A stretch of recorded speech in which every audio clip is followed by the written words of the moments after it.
We got into foster parenting because we realized that there was a great need and we had the desire and the ability to help them. We have 9 daughters. We have 7 biologic daughters, one of whom passed away shortly after she was born. We were contacted to ask if we would be willing to foster a little boy who had medical special needs. And immediately our answer was yes. He fit right into the family. Christmas Day, we received a call that they had a heart available.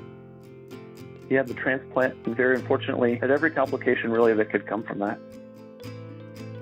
For the first 30 days in the hospital, we didn't leave, but his heart wasn't able to support his organs, and he passed away surrounded by his family and many who loved him. Being a foster parent of a medical special needs child, it is a hard process.